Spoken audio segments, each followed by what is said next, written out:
کہ آپ کی نسبت جو ان سے جو رشتہ ہے وہ کیا ہے؟ بریلی سے انڈیا سے ہجرت کر کے پاکستان بننے کے بعد یہ پھر سکھر اور پھر کراچی میں سکونت انہوں نے اختیار کی۔ سب سے پہلے تو ہم آپ سے یہ جاننا چاہیں گے، چونکہ جب سے آپ کا تعارف پاکستان میں ہوا ہے ہر بندہ یہ جاننا چاہتا ہے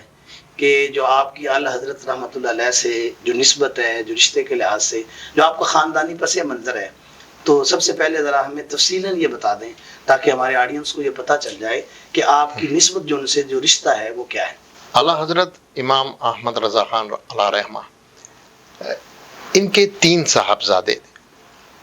مولانا حامد رضا خان جو کہ حجت الاسلام کے نام سے مشہور تھے، اور مفتی اعظم ہند مولانا مصطفیٰ رضا خان، اور تیسری اولاد بھی تھی ان کی، اور بچپن میں ان کا انتقال ہو گیا تھا۔ تو 2 بیٹے یہ تھے ان کے، اور وہاں سے مفتی اعظم ہند جو تھے ان کے پاس کوئی اولاد نرینہ اللہ نے نہیں دی، تو اعلیٰ حضرت کی نسل پھر مولانا حامد رضا خان حجت الاسلام سے ہی آگے چلی۔ اس نسل میں پھر آگے 2 بیٹے پیدا ہوئے حامد رضا خان صاحب کے یہاں، حضرت ابراہیم رضا خان جن کو مفسر قرآن کے نام سے ہم سب یاد رکھتے ہیں، اور دوسرے جو ان کے چھوٹے بھائی تھے یعنی حامد رضا خان صاحب کے چھوٹے صاحبزادے حماد رضا خان۔ حضرت حماد رضا خان علیہ رحمہ یہ میرے دادا تھے،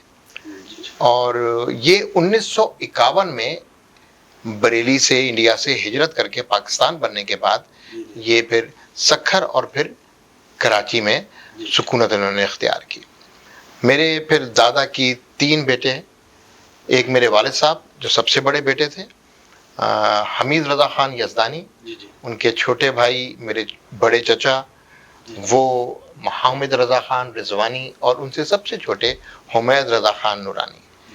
ان کی بھی ماشاءاللہ اولادیں ہیں، اور میں حمید رضا خان صاحب کا واحد بیٹا ہوں، اور پھر میری 3 بہنیں ہیں۔ اگر اس کو سمپلیفائی کر دوں بہت زیادہ آسان، تو اعلیٰ حضرت امام احمد رضا خان میرے دادا کے دادا ہیں، دادا کے دادا، مطلب ایزیلی سمجھ میں آ جائے۔